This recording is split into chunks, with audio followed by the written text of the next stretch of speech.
warahmatullahi wabarakatuh.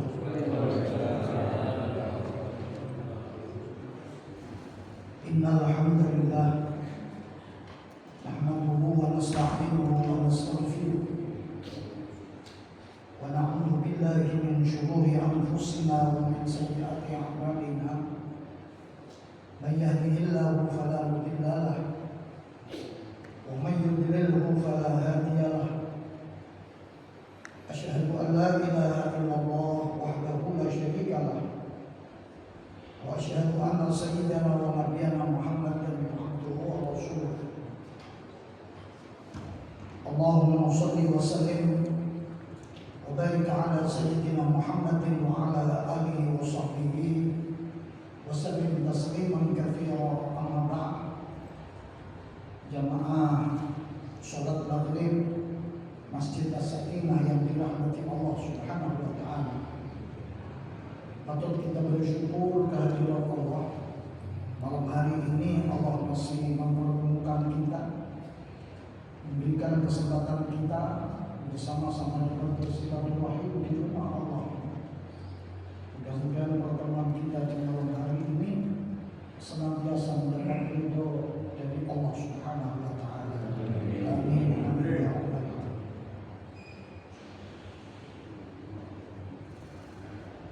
Bapak Ibu, mengawali kajian pada malam hari ini, marilah kita buka bersama dengan baca dulu kitab. Kita hadiahkan kepada guru-guru kita yang telah mengajari kita, Bapak Ibu kita yang telah membesarkan kita, mengajarkan kita. Al-Fatihah.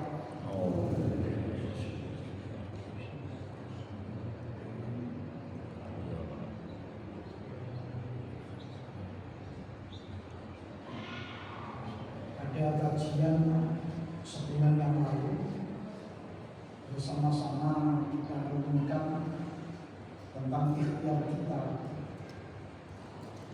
mendapatkan anak yang soleh-solehah.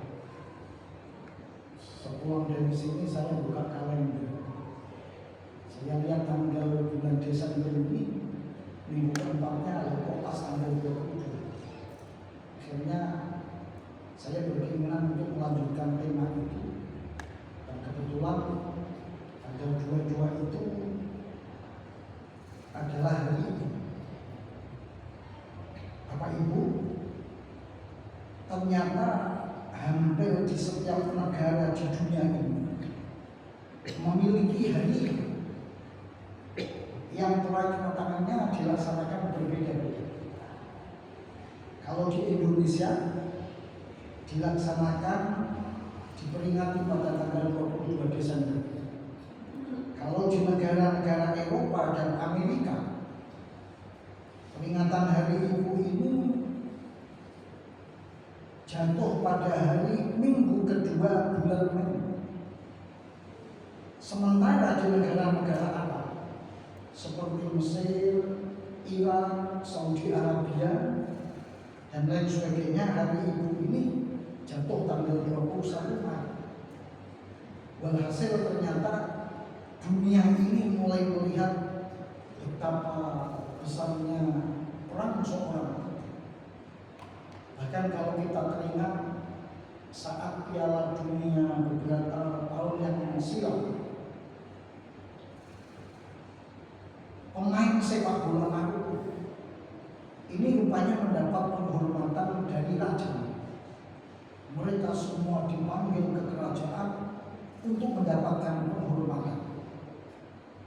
Ternyata para pemain itu ketika datang ke kerajaan, yang diajak itu bukan istrinya, bukan anaknya, tapi yang diajak itu ibunya. Akhirnya saat itulah rupanya ibunya ingin mendapat penghargaan dari seorang raja Mesir. Bapak Ibu hadirin-hadirat yang dirahmati Allah, jauh sebelum dunia menceritakan tentang peran ibu, rupanya Rasulullah SAW sudah mendahului. Rasulullah meletakkan dasar-dasar teologis bahwa seorang ibu itu diatur sebagaimana hadis yang diriwayatkan oleh sahabat Anas bin Malik, al-jannatu tahta aqdamil ummah. Surga itu berada di bawah telapak kaki kita. Kita tahu surga itu tempat yang mulia, tempat yang luar biasa. Namun dalam hadis itu seakan-akan surga yang mulia kayak begitu diletakkan asli di bawah telapak kaki seorang ibu. Kita tahu telapak kaki ini organ manusia yang paling baik. Namun sebetulnya terkandung maksud dari hadis itu, tidak mungkin seorang anak itu bisa masuk surga tanpa ketundukannya kepada seorang ibu. Bapak Ibu hadirin hadirat yang dirahmati Allah, mungkin hari ini kita bisa merasakan oleh Allah Subhanahu wa Ta'ala kita diberi umur panjang sampai hari ini dengan profesi kita yang masing-masing. Kalau kita mau merawat betapa mulianya ibu kita semuanya bisa seperti ini karena ibu kita. Maka paling tidak renungan malam hari ini untuk kita tularkan kepada anak-anak kita. Ibu itu luar biasa. Saya sangat terkesan sekali kalau Rasulullah SAW menyampaikan ada seseorang hampir tiap tahun berangkat umroh. Beliau selalu berangkat haji, sedekahnya luar biasa. Tapi tatkala orang itu kok memberikan rasa sakit kepada ibunya, baru surga saja orang ini tidak akan merasakan. Ini betapa mulianya seorang. Makanya pantas Rasulullah SAW kalau menyampaikan penghormatan seseorang anak kepada orang tuanya, bila di anak-anak sepertinya 3 berbanding 1. Maka ketika ada hadis Rasulullah SAW yang diceritakan oleh sahabat Abi Hurairah, man ahabbun nas bi husni sahabati qala ummuka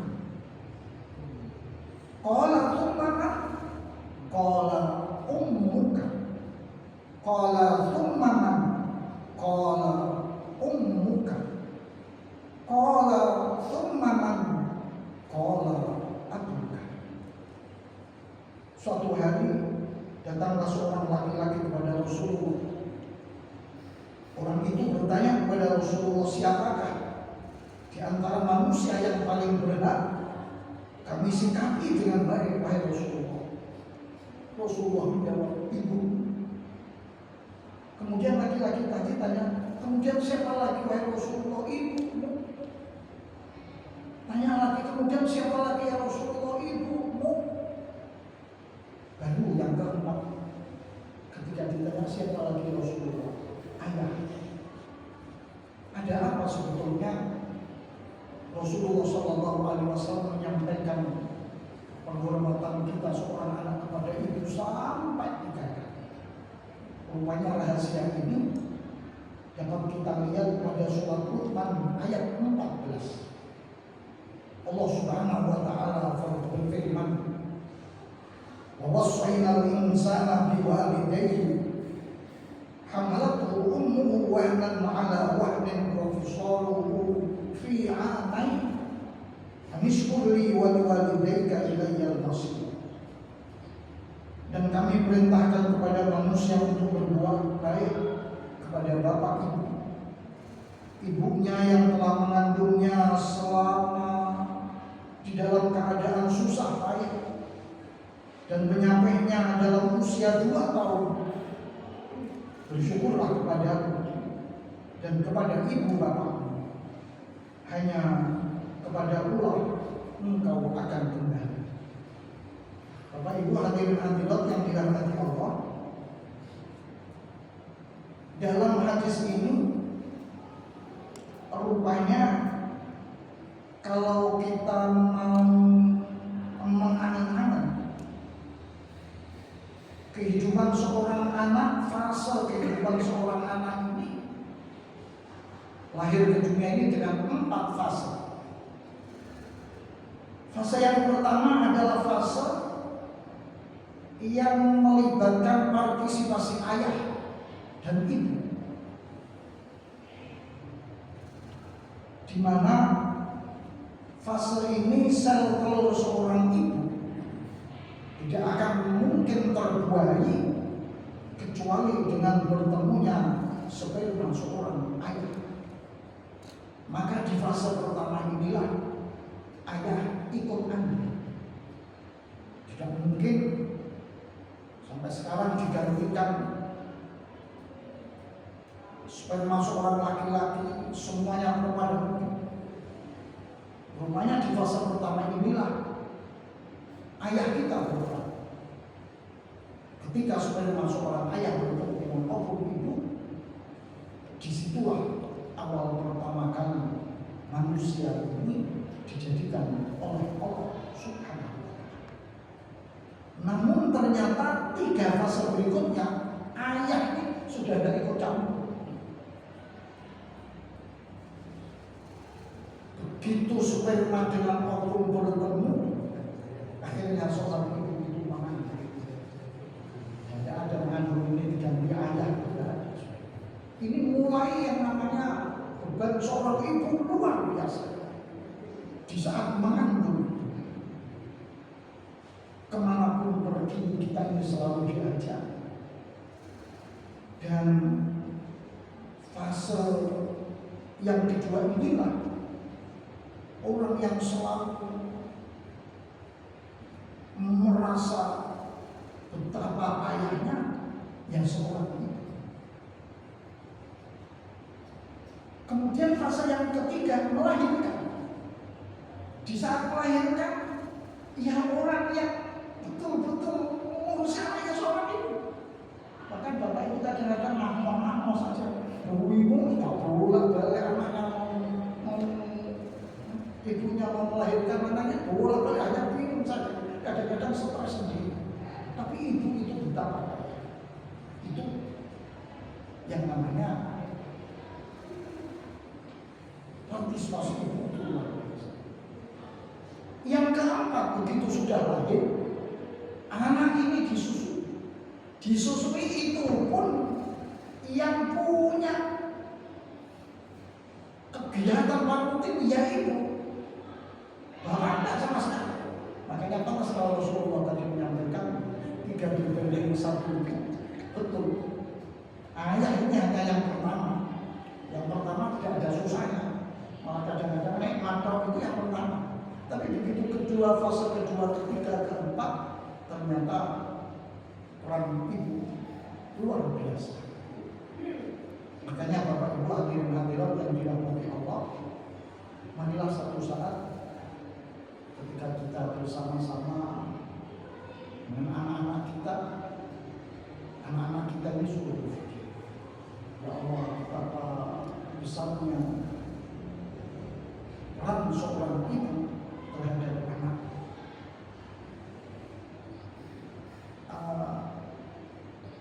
Saya hari ini ceritanya sedang mengaji. Ada kitab judulnya itu Haula bi Masyayikhuna. Mereka itu adalah guru kita. Kitab ini digarap oleh seorang santri yang dia komentar awalnya banyak santri ini yang sekolah di luar negeri. Begitu pulang ke Indonesia, dia menulis tokoh-tokoh dunia yang ada di sana dengan bahasa Indonesia. Kata dia, saya ini belum pernah keluar negeri. Saya kepingin menceritakan kiai-kiai kita yang ada di sini, tapi dengan berbahasa Arab. Akhirnya kitab ini kita berbahasa Arab, tapi cerita tentang kiai-kiai Nusantara. Jadi berkaitan dengan ini Bapak Ibu, yang namanya perjalanan hidup manusia ini, ya kadang-kadang tidak sesuai dengan keinginan. Tapi ternyata di balik perjalanan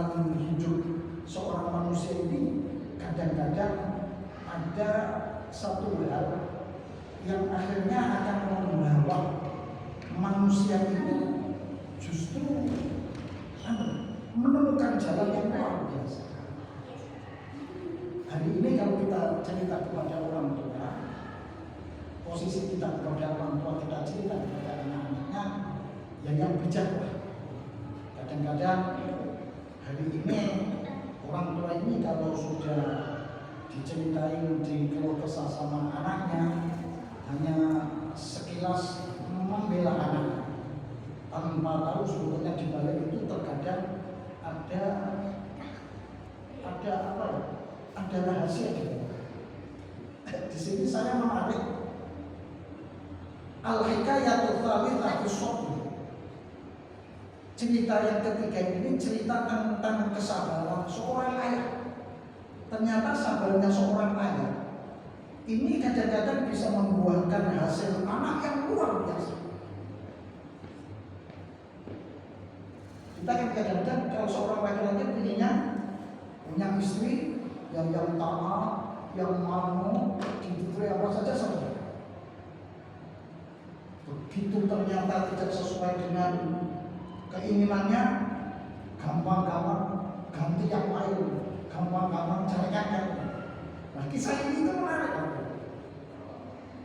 Wahukia an-nasyah Kiai Soleh Banjarnegara. Kiai Soleh Banjarnegara itu zaujatun qad abat ilaihi wa karihat lahu. Punya istri. Kebetulan istrinya itu gak senang. Lalu kadang-kadang orang itu istrinya tidak senang. Harus ibarat bahasa kita tidak senang. Sampai-sampai idza raja'a ila baitihi ba'da al-i'tikaf fil masjid istaqbalat zawjatuhu amama al-bab bihamli ma'i wa salatil arus fasabbathu ala wajhi. Kalau Mbah Kiai Soleh pulang dari masjid itu saking tidak senang. Di depan pintu itu dia ada itu ternyata dia bawa hasil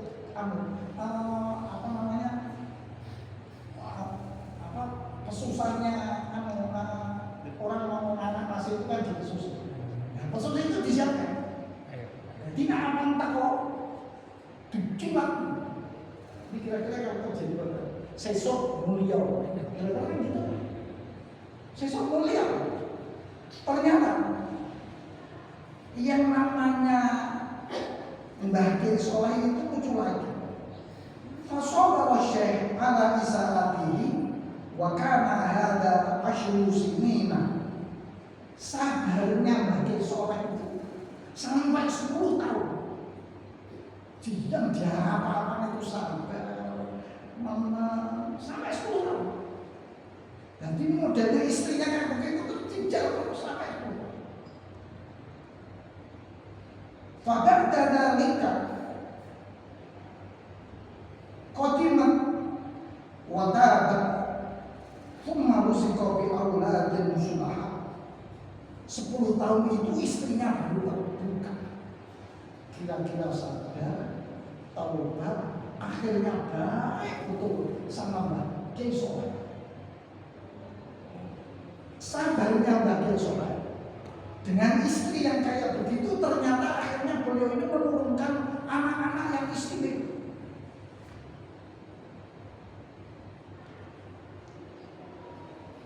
Fabana ta'umba qad tazawwajuhunna kibarul ulama fi zamanin. Putri-putri beliau ini akhirnya dinikahi oleh ulama-ulama terbesar saat itu. Minhum Syekh Kiai Abdul Karim Lirboyo. Putrinya Mbah Soleh akhirnya dinikahi dengan Mbah Abdul Karim Lirboyo. Sudah, Masya Allah, Mbah Abdul Karim Lirboyo melahirkan putri-putri. Ada yang dinikahi Mbah Marzuki Dahlan, ayahnya Mbah Idris. Ada yang dinikahi Mbah Kiai Tali, ayahnya yang Imam Kafa, Gus Amin Zamzam. Ada yang dinikahi Kiai Jauhari, keluarnya harus langsung. Loh, jadinya kan wa minhu Asy-Syaikh Kiai Ma'ruf Kedung, putrinya ada lagi yang dinikahi dengan Mbak Kiai Ma'ruf Kedung. Keluar Kiai Malik, akhirnya keluar Kiai Imam Yahya Malik, Kiai Abdul Majid Kedung, keluar Kiai Abdul Latif. Dan ada lagi wa minhum Kiai Dahlan Jampes.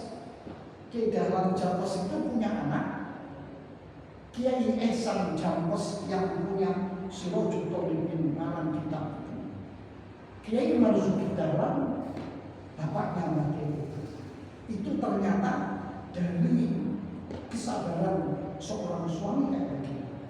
Maka hari ini jangan-jangan kalau istri-istri kita ini termasuk orang yang cerewet, siapa tahu ternyata kita dipilih jadi wali Gusti Allah. Ternyata tanda-tandanya wali Gusti Allah itu dicoba, bujurnya itu buang. Nah, makanya kalau kita jadi orang tua jangan gampang-gampang. Wes tinggalan mau ojo gitu. Orang ini kadang-kadang dibalik itu sih. Bahkan sahabatnya Mbak Kiai Ma'ruf itu unik lagi. Diteruskan. Wasyaikh Kiai Ma'ruf Kedung sabiran khususan ila zaujati, dengan istrinya itu wah sahabatnya berapa. Salah satu sahabatnya istrinya ini kalau masak kadang-kadang banyak pebok, kadang-kadang masih nepok. Tapi begitu disuguhi, yang namanya boyo begitu disuguhi itu dengan senang makan menikmati. Bahkan habis selesai istrinya dipanggil, "Dek, sisok makan minuman ya masaknya." Wah enak. Sudah bayangkan kayak begitu. Ini ternyata dibalik perjalanan hidup manusia itu kan. Nah, bapak-bapak, ibu hadirin hadirat yang dirahmati Allah, itu berkaitan dengan seorang ibu. Hari ini kadang-kadang yang kita menjadi masalah, anak-anak kita ketika bertemu dengan ibunya, lah ibunya ini yang kadang-kadang yang membahayakan. Karena kata Rasulullah, doanya seorang ibu ini bagaikan doanya seorang Rasulullah kepada umatnya. Betapa orang Jawa bilang mandinya bukan mandi. Makanya ibu ini yang hati-hati. Nah, yang hari ini yang terjadi kadang-kadang kasuistik. Saya punya lembaran ini barangkali untuk mengerti. Ini satu saat terutama ibu-ibu kalau menemui masalah terhadap anak, ada siklus tentang nakalnya seorang anak. Bagaimana sikap kita sebagai orang tua, sebagai orang tua, berbeda dari seorang ibu.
Coba Bapak Ibu kita perhatikan siklus. Karena anaknya nakal, kadang-kadang kita menjumpai anak itu nakal. Karena anaknya nakal, maka orang tua murka. Orang tua itu begitu apa bermasalah. Karena orang tua murka, maka Allah juga murka. Soalnya ridallah fi ridal walidain wa suhtullah fi suhtil walidain. Keridhaan Allah tergantung keridhaan orang tua. Kemurkaan Allah tergantung kemurkaan orang tua. Akhirnya orang tua, ketika orang tua murka, Allah ikut murka. Karena Allah murka, maka tidak turun rahmat di rumah itu. Bapak ibu ini tukaran karo anaknya, oh sudahlah, rumah ini tidak tenang. Allah tidak akan kasih ketenangan di dalam rumah. Karena tidak turun rahmat di rumah itu, maka keluarga itu akan banyak masalah.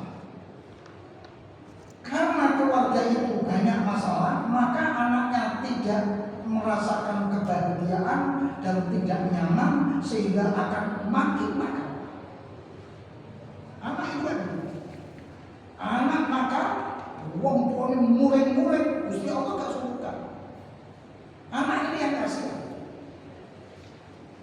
Kalau Allah sudah tidak suka, rumah tangganya tidak karuan. Kalau rumah tangganya tidak karuan, di rumah tidak kerasa. Lantas bagaimana solusinya? Solusinya, draft yang kedua itu. Suatu hari, anak itu nakal. Maka orang tuanya segera melakukan 3 tahap. Dengan penuh kasih sayang sebagai wujud keridhaan mereka kepada anaknya. 3 hal itu apa? Di halaman yang kedua. Ikhtiar orang tua kalau anaknya nakal, maka melakukan 3 tahap. Yang pertama, segera memaafkan anaknya dan tidak memarahinya, serta segera berusaha memahami situasi apa yang sedang dihadapi oleh anaknya. Anak nakal itu mesti ada sebab.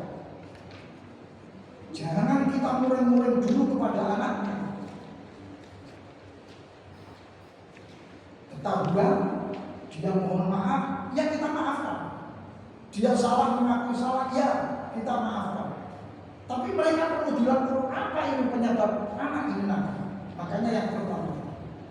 Yang kedua, segera menemui anaknya, berdialog dan mendiskusikan solusi terbaik apa yang harus diambil oleh anak, oleh orang tua atau pihak lain yang terkait, sambil terus mendoakan.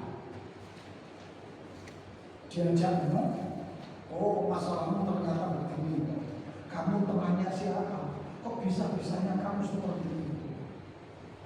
Ayo mulai sekarang kita stop. Kamu kalau bergaul jangan dengan itu.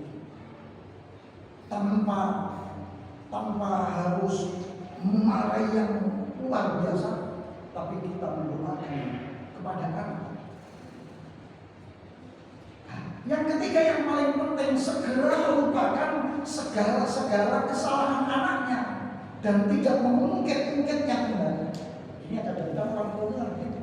Anak salah terus dipojoknya, diingat dulu kamu kan begitu, ingat tak? Dulu kamu hilang.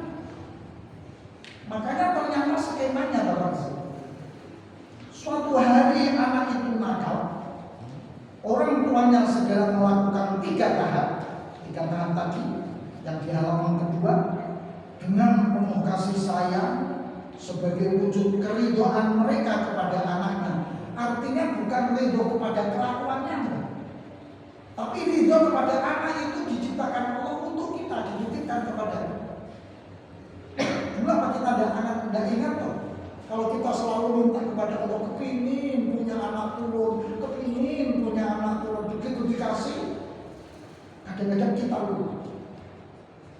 Makanya kalau itu yang kita lakukan karena orang tuanya ridho, maka Allah pun akan ridho. Ridho fi ridho walidain. Karena Allah meridhoinya, maka rumah yang penuh keridhaan itu akan dirahmati oleh Allah. Selesai. Orang tua tidak pernah mungkin kesalahan anak. Dia memaafkan.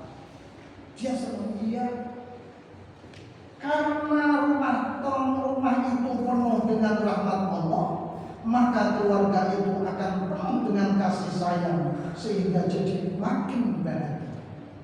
Karena keluarga itu bahagia, maka anak tidak sempat lagi untuk nakal. Sebab setiap masalah hidupnya selalu segera mendapatkan solusi. Bapak Ibu, pokoknya yang paling penting ketika kita punya masalah terhadap anak, bukan kita mencari siapa yang salah, kita rangkul anak. Kenapa kok ini terjadi? Anak itu akan cerita. Baru setelah itu, ketika kita rangkul, kita merasa ya sudah lama, tidak usah diulangi kembali. Kalau hari ini kamu berteman dengan si A, B, ya ambil jarak daripada nanti kamu ikut tergoda ke sana satu. Tidak bolak-balik diucap. Makanya satu saat ada Dr. Fauziah, itu halaman yang kedua. Beliau ini pernah menulis di dalam Twitternya. Rupanya tulisan Dr. Fauziah di dalam Twitternya itu luar biasa. Sampai banyak orang yang membaca Twitter. Dr. Fauziah itu seorang psikolog yang populer di Kuwait. Beliau ini ceritanya pernah menulis di dalam Twitternya tentang rahasia doa seorang ibu. Jika tiap malam ia mendoakan anak-anaknya, dan ternyata efek dari Twitter yang beliau unggah itu banyak mengubah hidup jalan orang banyak. Orang semuanya sadar. Lah, Twitternya itu tulisannya begini: wahai para ibu, agar jangan engkau tidur setiap malam sebelum engkau angkat kedua tanganmu sambil menyebut satu persatu nama anak-anakmu dan mengabarkan kepadanya bahwa engkau ridho atas mereka masing-masing. Bapak Ibu, anak kita ini masing-masing, modelnya ini masing-masing. Tapi sebelum tidur barangkali kita berdoa, ya Allah, engkau titipkan kepada saya, ya Allah, fulan ini, ya Allah, saya ridho sudah, ya Allah, saya ridho, ya Allah, saya mau engkau titipi anakku ini. Ya Allah, saya ridho, ya Allah, engkau titipi si fulanah ini, ya Allah, kepada saya ridho. Selesai.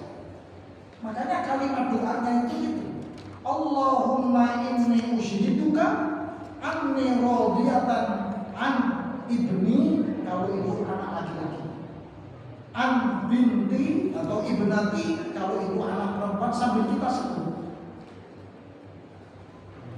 Ya Allah, saya bersaksi kepadamu, ya Allah, bahwa aku ridho kepada anak-anakku, sebut satu persatu.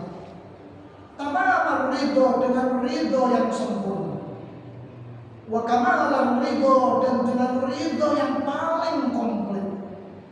Wa muntahar ridho, pokoknya sudahlah, ya Allah, saya ridho, sudahlah, engkau titipi anak ini, saya ridho, ya Allah. Habis itu Allahumma anzil ridwana alaihim biridhai anhu, maka turunkanlah, ya Allah, keridhoanmu kepada mereka itu demi ridhoku kepada mereka, karena aku ridho kepada mereka, ya Allah, yang kau ridholah kepada anak-anakku itu semua. Ternyata ini bagian terpenting kita sebagai orang tua untuk selalu ingat kepada anak-anak.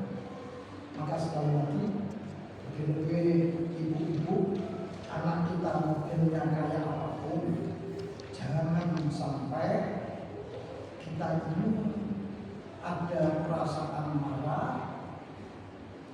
Yang namanya manusia marah, tapi setelah itu mulai putar balik. Seperti skema yang tadi kami sampaikan, itu insya Allah akan mengantarkan anak-anak kita itu menjadi anak-anak. Bapak Ibu hadirin hadirat yang dirahmati Allah, barangkali kurang beberapa menit kemarin SMS-nya Pak Haji Edi itu yang mengingatkan dulu, hari ini kita ini sudah masuk malam Rojab, malam di bulan Rojab. Bulan Rojab ini satu di antara malam yang dimuliakan oleh Allah. Di dalam Al-Quran Al-Karim ada ayat Inna iddatash syuhuri indallahi 12 syahran fi kitabillah yauma khalaqas samawati wal ardh minha arba'atun hurum. Sesungguhnya bilangan bulan di dalam setahun itu jumlahnya ada 12 yang Allah tetapkan di saat menciptakan langit dan bumi. 4 ini bulan yang diistimewakan Allah. 4 ini kebetulan yang 3 ini berturut-turut, Dzulqa'dah, Dzulhijjah, sama Muharram. Dan yang satu ini menyendiri ini ya Rajab. Maka di bulan Rajab yang mulia ini, dulu kalau ngaji sama Mbak Maimun juga, kalau kita berkesempatan untuk puasa, ya kalau bisa di bulan Rajab itu bisa puasa tanggal 1 sampai 10 Rajab. Beliau itu tapi fleksibel, naik 1 sampai 10 Rajab, karena di anak suara yo naik dari iso yo 1 sama 10. Naik 1 sama 10 kalau tidak bisa, ya paling tidak 10 ini.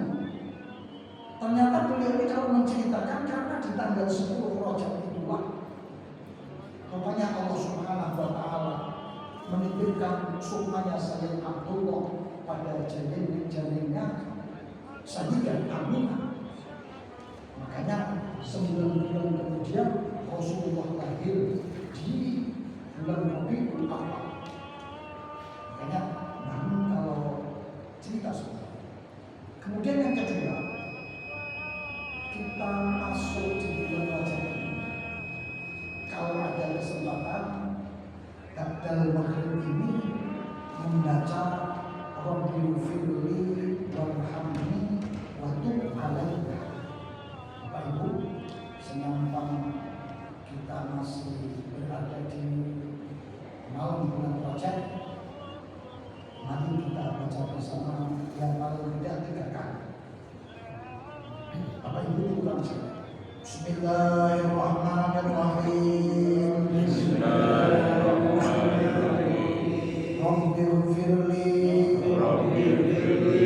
warhamni wa tub alayya. Rabbil firli warhamni wa tub alayya. Rabbil firli warhamni wa tub alayya. Selama bulan Rajab, Ba'dal Maghrib paling tidak ini kita baca. Rabbil firli, ya Allah, ya Rabb, ilfirli, ampunilah saya. Warhamni, kasihanilah saya. Belas kasihani saya. Wa tub alayya, terimalah taubat saya. Ini bukannya doa yang senantiasa dilakukan oleh para salafus saleh. Mudah-mudahan Allah Subhanahu wa Ta'ala memberikan taufik hidayah kita sehingga kita diberikan sehat wal afiat, diberikan panjang umur, diberikan putra kita anak-anak yang soleh-solehah, keluarga kita semuanya menjadi keluarga yang sakinah mawaddah warahmah. Ala hadhihi ala niyatin shalihah wa ila hadrati Nabi Mustafa sayyidina wa habibina wa syafi'ina wa qurrati a'yunina wa maulana Muhammadin sallallahu alaihi wasallam. Syukurun lillahi lana wa lakum al-Fatihah.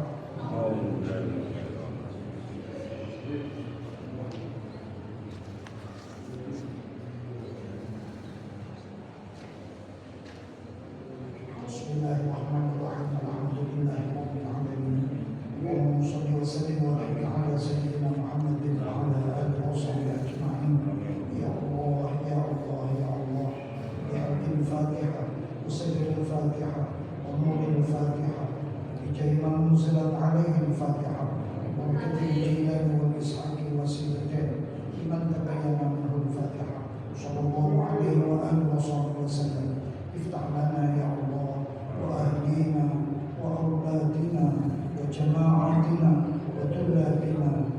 جيراننا ومن حولنا أجمعين أبواب الخير، واهدنا سبل الخير، واجعلنا من أهل الصلاح والخير، واخلطنا مع مطار الخير، واعملنا معاملتك بأهل الرضا والخير، واحشرنا غدا يا الله في زمرة أهل البر والخير، إنك ولي التوفيق والخير ودافع كل البؤس والضير.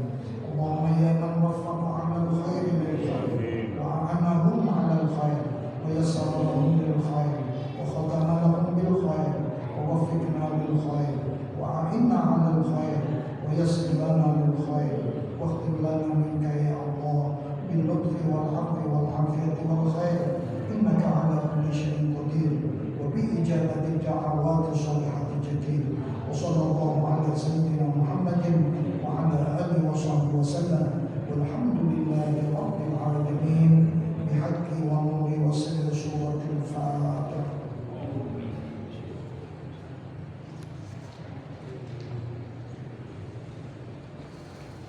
حفظنا الله وإياكم أجمعين. السلام عليكم.